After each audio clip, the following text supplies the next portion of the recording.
The four thoughts that turn the mind are, as Lama Michaels was mentioning today, that every single teaching practically that Kalman Rinpoche ever gave included the four thoughts. That was so central, and it was repeated so often that most people actually, the four thoughts again, because it is just repeated over and over again. It's the challenge with teachings like that is how to actually how to keep kind of enough of a fresh edge on the contemplation so that you can actually go deeply into it. They're very, very valuable. Michael, he was mentioning today that that the three-year retreatants also had this experience. They're 2 years into retreat, and they're once again asked to contemplate the four thoughts for 2 months. And the four thoughts again. But having kind of reporting sort of universally that this was really a very profound experience for them. And so it's the kind of thing that if you do stick with it, you find if you can stick with it enough, you find that the resistance actually, you can go into that and you can see kind of how to settle deeper into the contemplation, how to find new levels, how things open up. But they go very, very deep. I made the observation today that, and Michael concurred, that you could actually look at these four topics and see in each one that they can go deep enough that each one in itself could be a pointing out instruction for Mahamudra. So not merely kind of a reminder to get you to the cushion, but actually they have the depth there that if you really give up on the idea that you understand it, which it's very easy to say, oh yeah, I get this idea about I'm going to die. Yeah, that's what impermanence is about. So I better get with it, right? So, well, that's true, but that's not the full story. So each of them goes very, very deep. The faults of samsara, if we really could see that deeply to the point where we were witnessing actually how confusion unfolds in our own stream of being, if we really could see that, it would unravel in that moment. And in unraveling, there's nothing left. So these are just a way to encourage you to sort of keep those contemplations fresh and kind of let them rattle around and find new dimensions and go deeper with them. I offered the challenge to people today to instead of thinking of the four thoughts as something that we would do in order to get ourselves ready to practice, that we could think of all the practices that we do would allow us to deepen our awareness and the subtlety of our appreciation so that we could actually truly appreciate the four thoughts, the depth in the four thoughts. So it's I just wanted to, I will confess that I still can easily go to the place of the four thoughts.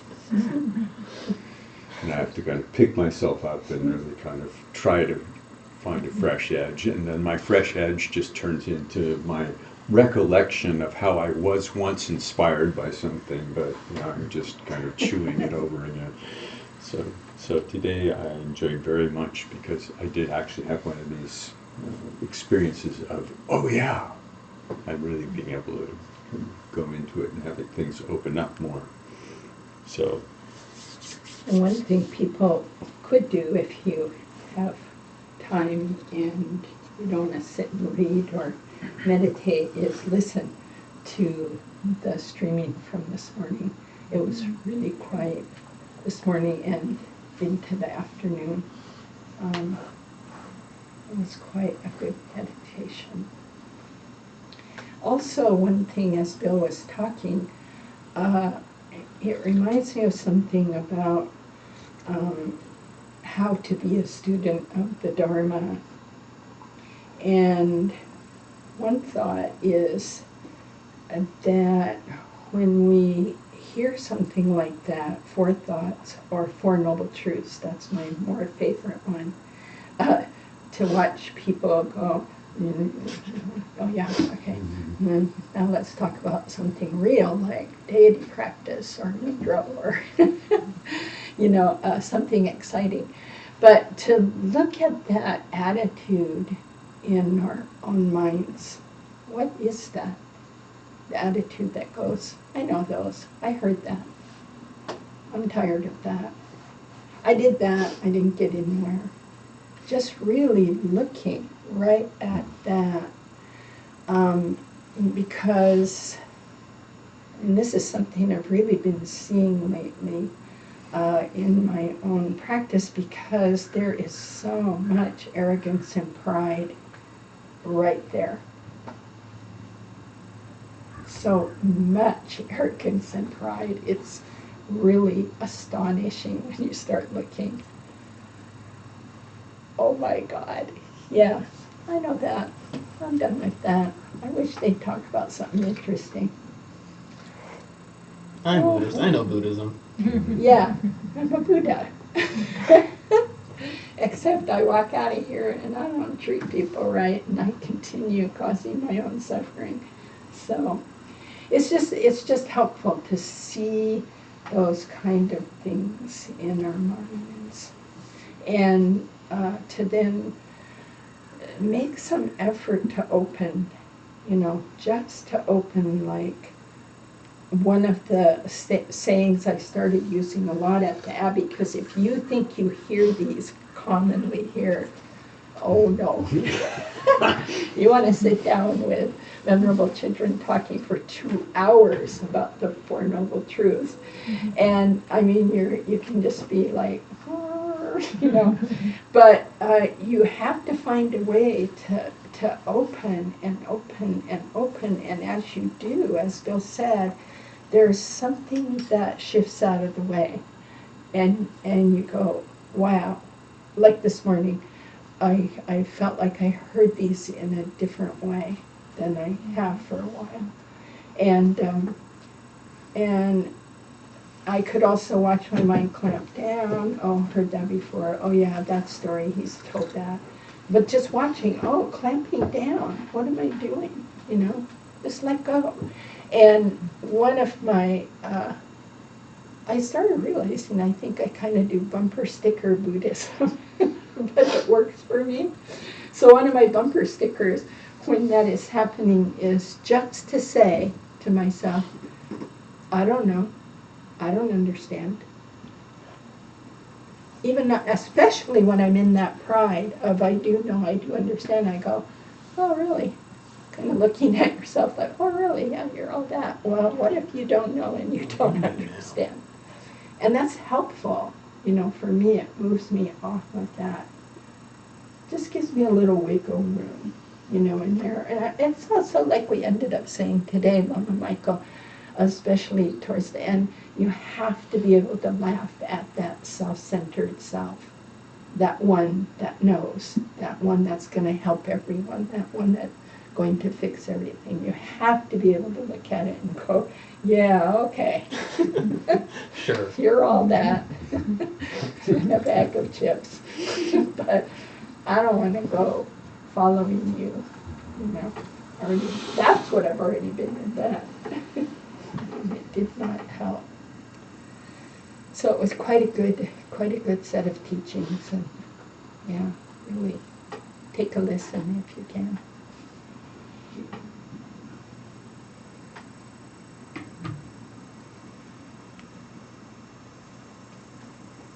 And, So that kind of brings up a thought I've had many times about, because you're talking about just contemplating the four thoughts for 2 months and how profound that can be. I wonder if that's true of any practice. Like, sometimes I wonder if I have too much variety in my practice. Would it be better if I just took one and stuck through it to see what happens?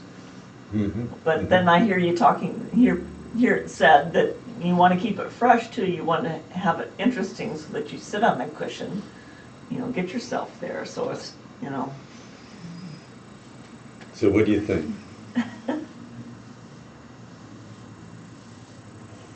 I think it probably depends on the person. For me, it'd probably be good just to do one practice and see where that takes me. But then I feel like I'm missing out. I think what I do is I tend to really want to learn about all the practices and know about all the practices, and then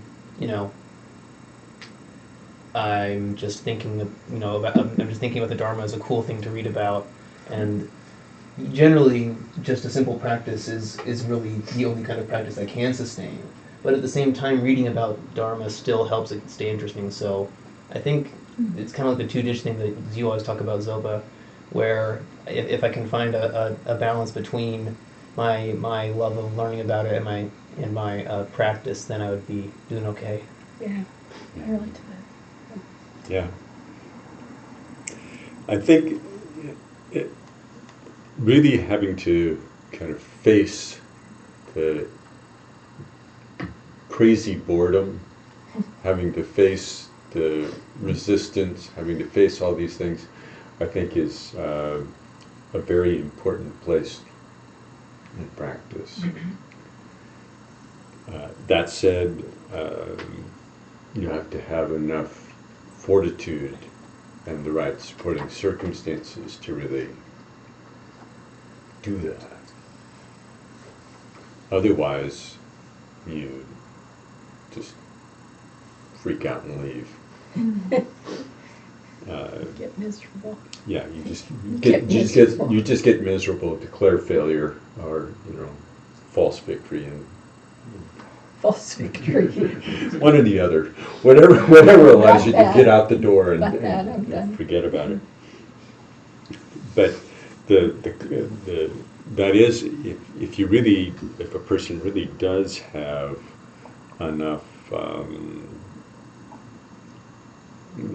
of the right circumstances, internal and external, and to really take on an extended retreat, and by this I'm saying more than a week or two, then it really is, it's kind of important to have the outlook that I'm going to take on this practice, and I'm really going to persevere in it, and I'm going to work through the challenges of feeling like I've explored every corner of it and that there's nothing left, and I'm bored or I'm annoyed by whatever, all those things. Whatever comes up, there's no universal how it comes up, but we all will have different kinds of things that will arise on retreats. So being able to have the internal resources and the external supports to be able to do that. And then it really does, things do open up in that. And I think, I'm sensing, Linda, part of your question is not in retreat, just in regular Daily practice, life. I like to do what you suggested, like take something and really focus on it for a while, And it doesn't mean I don't do any of the other things, but I just kind of, like we talk about in the mind training class, take an aphorism and work it for a week. Be grateful for everything is one I'm working with right now.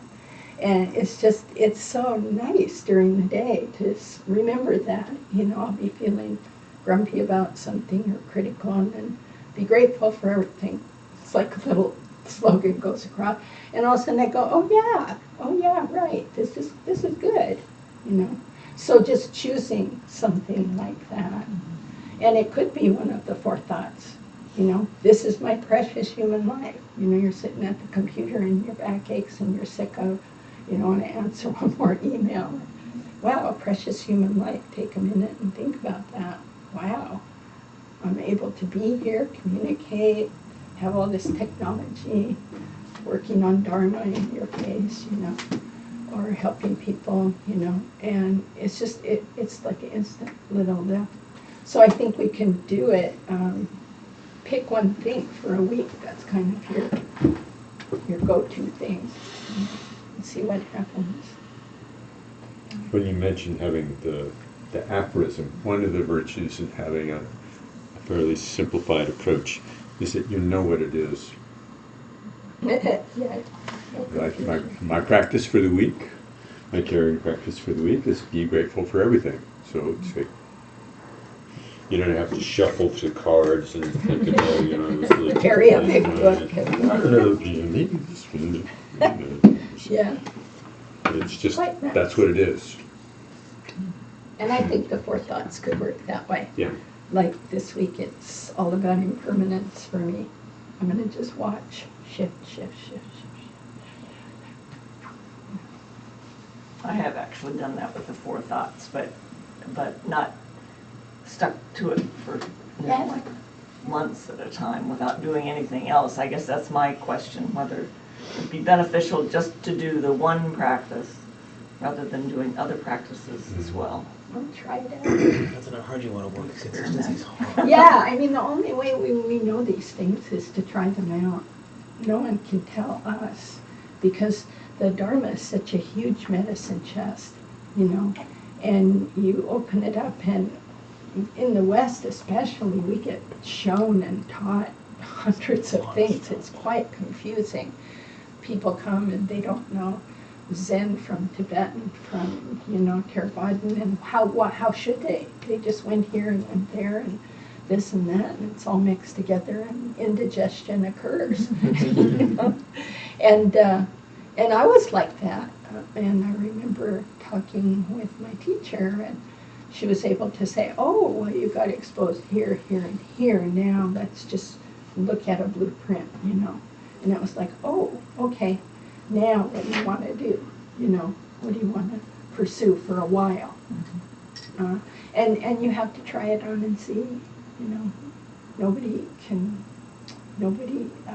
we're in charge of our own minds for sure. For sure. I want somebody to give me the answer. So do I. Hand it over. Or do we? But you know what? We say that, Yeah. and then Then we say, thank you very much, I'm going to do something else.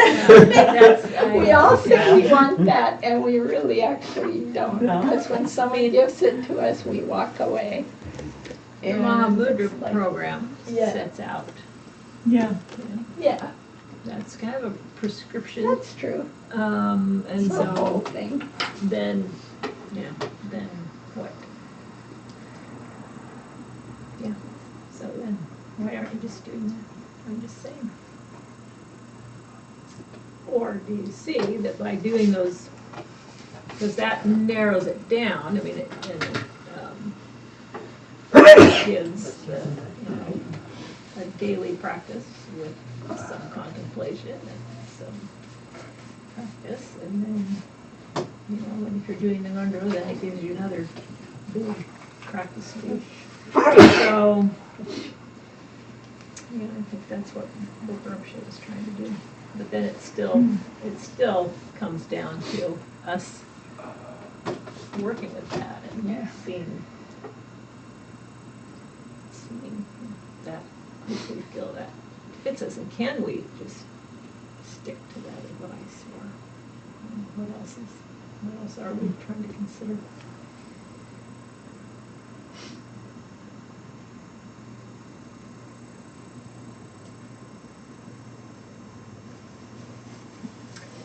it's tricky, because whenever there's a teaching on something, then I get excited, oh, I want to do that now, but then I had already Exactly. decided to do this other Just like 2 thing. weeks ago, I said I'd do that. So, that's a tricky. It's really interesting karma that we have. Mm-hmm. You know, and it is, you know, an unfolding of causes and effects, that we have access to just so much dharma. I mean, you go online and it's endless and it's so gorgeous. And then we have so little time, you know, in our lives, especially if you're a parent, you work. But even someone like me, you know, I'm not working anywhere but here, and grandparenting's different, I don't have to show up. And, but even that, it feels like, how, there's so much dharma, and I'm just squeezed in time. And then I sit there going, this is really fascinating situation. Because there are people who never ever hear one word of dharma their entire life. Most people, I would say. And here we are, just flooded with it, which is amazing. And we just have these pieces to work with of what do we do with that. And I think, so I have that same question all the time about my practice, you know. I'm upstairs trying to get 3 of these commitments done and 2 of those, and, you know, but ooh, there's this dream yoga stuff. And that's awesome. fascinating. Came across from Tricycle magazine. Maybe I should enroll in that class. And then, you know, it's just like one thing after another. Just sort through. And the slogans I stick with because I know those are working. Every day they're working. So different in the late 70s when there were about 5 books on Yeah, Buddhism. and 3 of them were in Tibetan.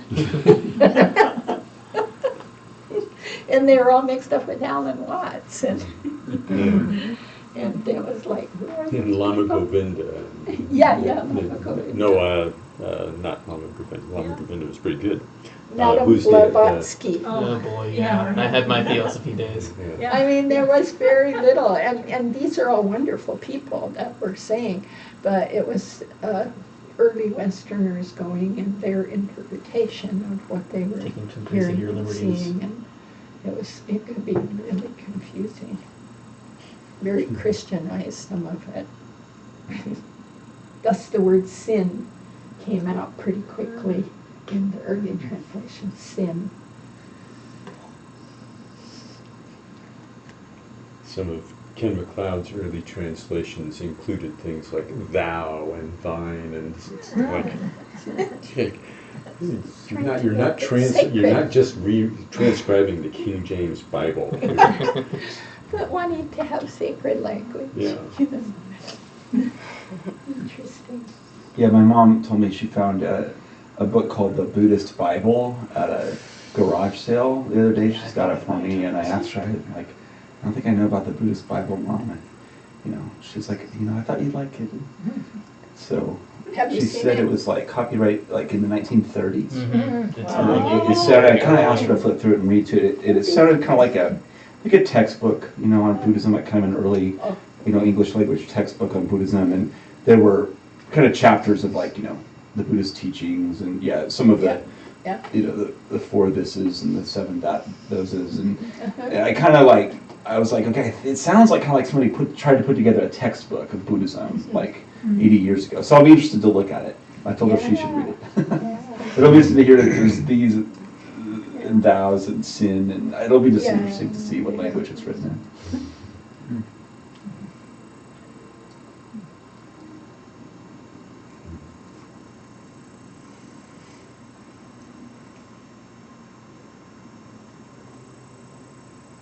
The thing is, I really think a person, I could be wrong about this, and it's not yet my experience, but a person could become fully awakened with just the 4 thoughts, or just the 4 noble truths. Mm-hmm. And that fact is kind of astonishing because, but you can start to see it, like if we really understood the faults of samsara, therefore suffering, and its causes. I really have always thought if I really, really knew that, I mean, like, really realized it, my life would look different. I would act different, speak different, think different. But because I still don't really realize the suffering on the deepest level, I think it's fine. I mean, I astonish myself how often I'm quite comfortable with my level of suffering. I'm sort of horrified when I say that. But aren't you? I mean, we're kind of comfortable with our level of suffering. In fact, we don't even call it that. I still hang out with it a lot. What? I still hang out with it all the time. Yeah, yeah. And that's just on the grossest level, like, maybe whatever habits we have that we know they're not good for us. We do them anyway. That's a pretty gross level of suffering. But the suffering, the deeper, deeper suffering of thinking there's a separate self, that's the deepest thing. As soon as there's that dualism, we are in deep doo-doo. And I'm not near giving that up.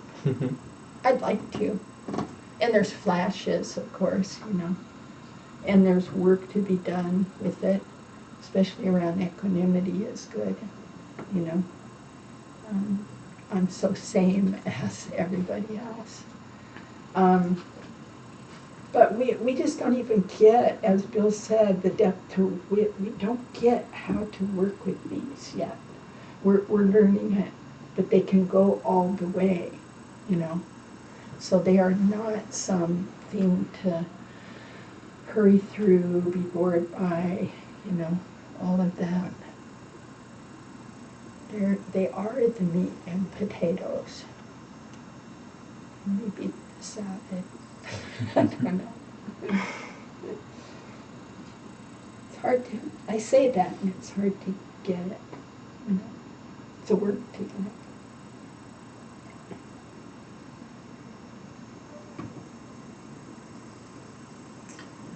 I have a question. You mentioned, I think it was you pointing out Mahamudra.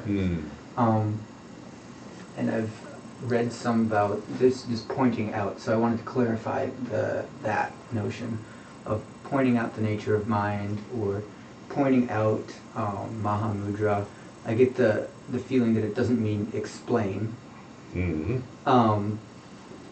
I may misquote, but like Talopa hitting Naropa with his sandal and as a pointing out instruction. I may be wrong with that, but I wanted to clarify what is meant by pointing out, or specifically what is meant by pointing out the nature of mind.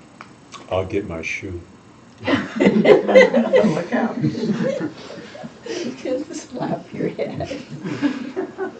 That won't work for everyone. No. Right. It's, Just right. I think it's, you just have to have a kind of a very simple understanding of it. It's not kind of some complicated.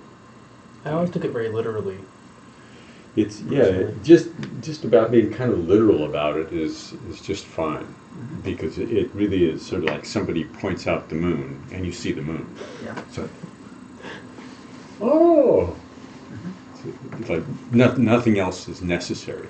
Right. So, and there are all kinds of ways that it's done. And I remember Ken once told a story about sitting with Colin Ricochet and Colin Ricochet going through just like all these pointing out instructions that he knew. He'd say, oh, yeah, that one's from the Nyingma tradition. Oh, yes, and then you give another one. Oh, it's from this. But the instruction, when it's really the pointing out instruction, it's given in the context of it's more kind of the space that's created And then whatever's done in that space is the pointing out instruction. So it doesn't have, it's not like a, sort of contrary to the impression that I might get from the story with Ken and Colin Rinpoche, that it's not like a specific set of things. It's like there are, they could come in any form, including Toloba with the sandal. I remember Sita Rinpoche said, "Oh, some people think you just sort of slapped him with a sandal." It's like, you know, it's like he clobbered him with a wooden clog. Some sort of light, wasn't some kind of lightweight thing. So, and a lot of times, sometimes you sort of you get the notice. Oh, so and so is going to give pointing out instructions. So it's all known beforehand. It's all kind of set up. But most of the time, when I think it's really effective, it's not known that it's happening until it's happened. Michael told a story once of down in Southern California with Boka Rinpoche on a retreat, and Boka Rinpoche gave pointing out instructions, and the session was then over, and everybody was just, and then the next day he did the same thing, and everybody's like, the session's over. Oh well, what are we gonna have for coffee? And as he passed by Michael, he said, "You see how it works?"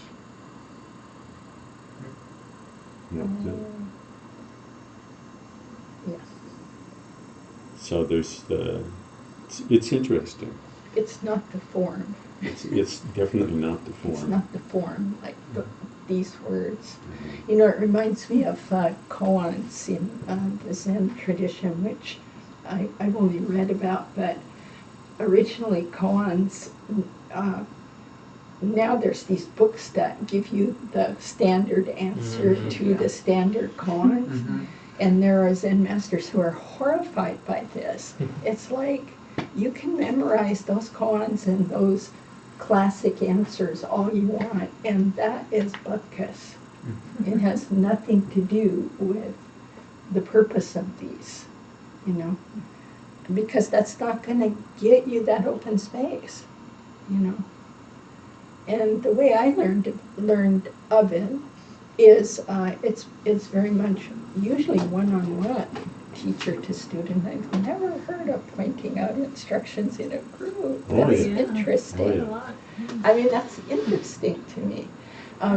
But more that it's very reliant upon the relationship with the student and the teacher, which I guess could be in a group too. But the story was interesting that one time Boka Rinpoche did it, and people of the space, whatever thing, unthing occurred. Next day, same words, same people, same thing. The thing didn't occur. And I think. Oh, here it comes again. Here it comes again. Here it comes. Yeah. Where was it?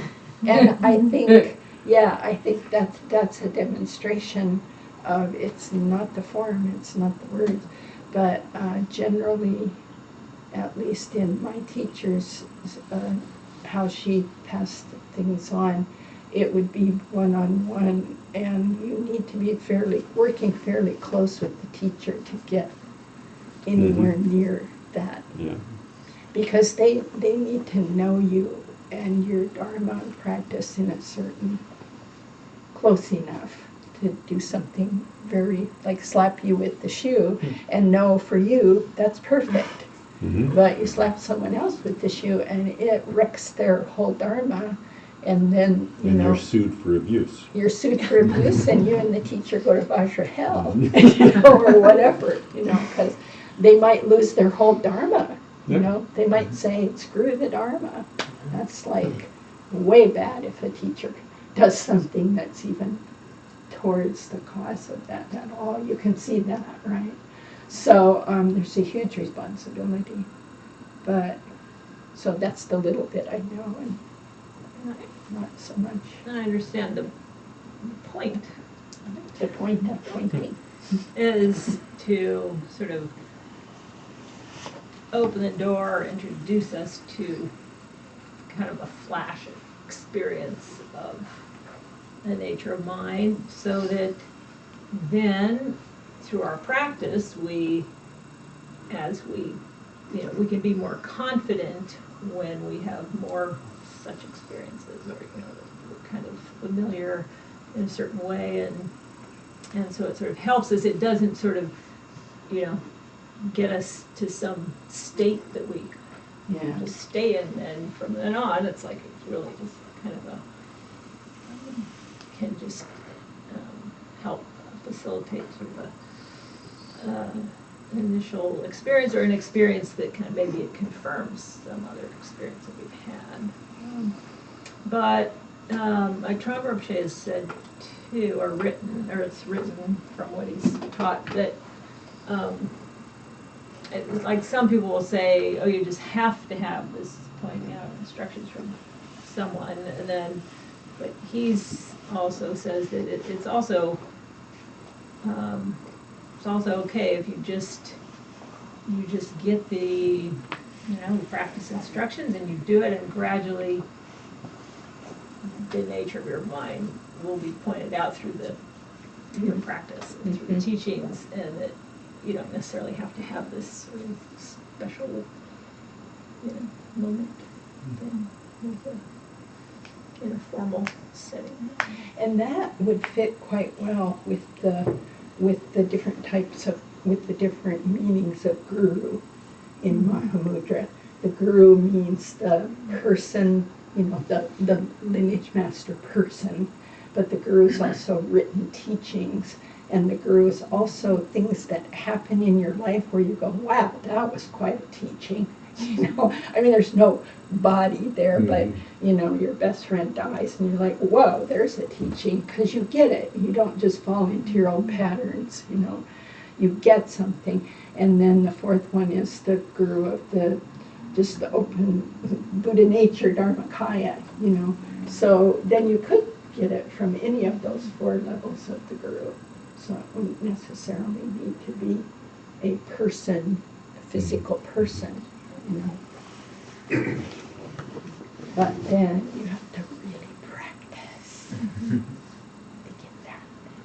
It seems like the foundation, like academically, of Buddhism, like the notion that like Siddhartha, or the history that Siddhartha Gautama didn't have Dharma books to read, and he didn't, he had many teachers of various, different kinds of folks, Hindu folks and stuff, that were teaching him things, and he was contemplating, and to be able to reach enlightenment through contemplation without having, Buddhist teachers at the time, it seems like, and then the notion that we are all able to achieve the same thing, it kind of seems like that seems really important to remember, in a way that it's almost like what it seems like to me is it's almost like we got to be careful not to be, I don't know how to say this exactly, but like too attached to the teachings. Like I could see myself going, okay, I got to make sure I learn all of this stuff in all of these books, and actually, then I think, well, wait, where did all this come from? A lot of this came from stuff that they figured out without being able to read it. So that seems important. Like maybe I can actually also figure some things out just by practicing compassion and meditating. And there's a Zen. I remember. I love the Zen koans, but also there's like these little Zen parables, little Zen stories, and there's the one of the master and the monk, and they're in the monastery, and the master or the teacher says to him, you've reached the level of progress where I will now give to you all of our great textbooks, of the Dharma. You will now be the keeper of them, here in this monastery. You've earned them. And the monk says, no, master, that's okay. I don't want to hold them. Thank you, that's wonderful, but you should hang on to them.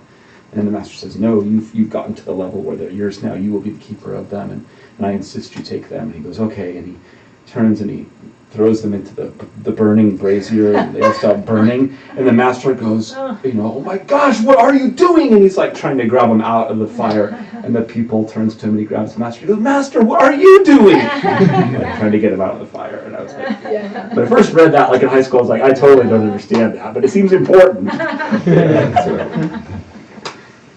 Yeah, stuck with that. yeah, that's a good one. Reminds me of a book I Clinging. picked up that was like a weird like mashup of it was stories from Egyptian Christian monks with illustrations by a Zen calligrapher or Zen artist, and one of them talked about a monk who sold his only manuscript to to get enough money to like help somebody out, or like sold it and then gave the money away.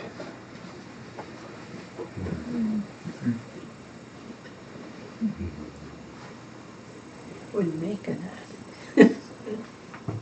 Sometimes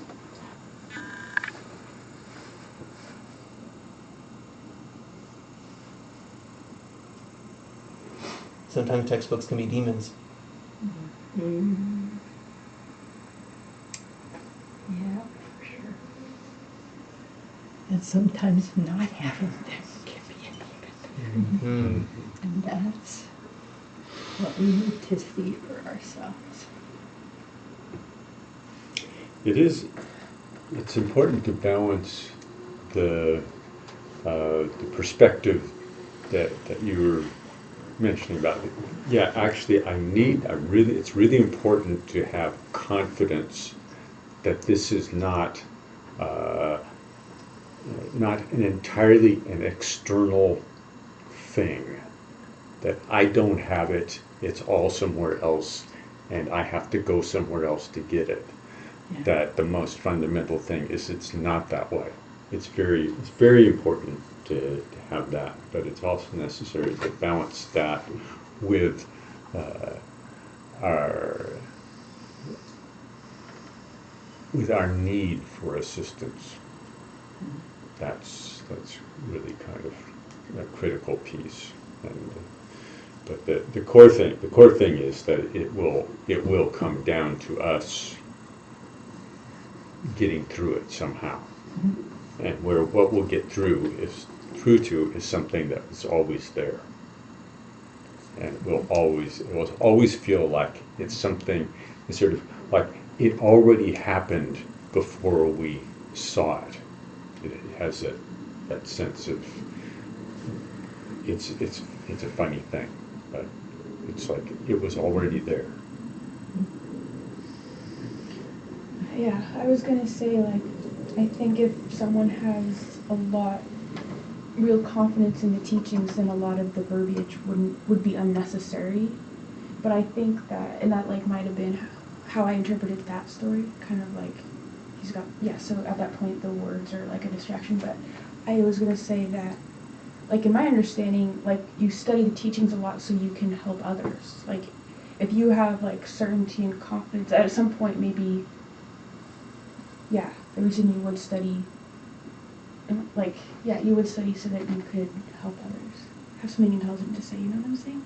Like the Buddha did that whole path. Then he's like, okay, how am I going to teach this? Okay, Four Noble Truths. You know what I'm saying? So it's like I feel like there's how to apply it to yourself. Then there's helping others in a clear way. That might be why you study a lot. One of the things I didn't run into for quite a while was actually in some of the return prayers for Boka Rinpoche, talking about how Boka Rinpoche benefited beings in the teachings. Mm-hmm. And I'd always heard, benefiting beings, but benefiting the teachings. And there is something in the sense that kind of almost or nothing is really required. Sort of like it's sort of almost nothing is just a little nudge is all that's actually required for this thing that's already there to be revealed. Okay. But on the other hand, what that nudge is not, there's not a single universal nudge. Yeah. Therefore, the whole panorama of the Dharma has to be, that we act in ways that provide a much broader panorama of Dharma possibilities, Dharma teachings, make that accessible, so that within all that panorama, whether it's 1, 2, or 3, or 4, or 84,000 nudges, 84,000 whatever is needed in the circumstance, it's still there. And so that was something that beings like Boga Rinpoche, they spent a lot of their effort or Dharma activity was making sure that the breadth of a body of teachings really was sustained. And in his case, one of the things he did was to make sure that all of the Kala Chakra teachings and all of the Kala Chakra practices, which is some of the most elaborate practices, that they were all kind of reinvigorated and brought together. And that was one of his life's work, was to do that. So in the same way, we may say, oh, it's really not necessary to do this and that and the other thing. But we have to be, particularly as Dharma teachers, we have to try to develop a little bit more breadth than just the one trick pony that happened to help us. And as Laura says, that would be that inspiration you're bringing forth there. It's to benefit the Dharma for other people. That may be the thing for them. Yeah. I know you may never want to practice it, but it could be the thing that helps somebody wake up right there. We don't know. That's why there's 84,000. That's why we all have to keep seeking and practicing. So let's dedicate to Mary. By this virtue may I quickly realize Mahamudra and establish all beings without exception in this state.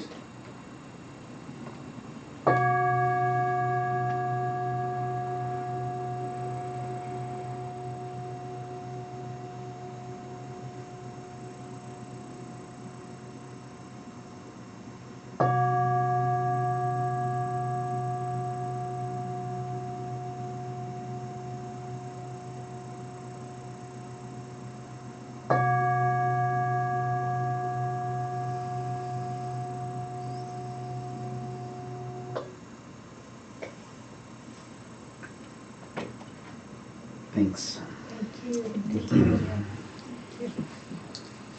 Good discussion.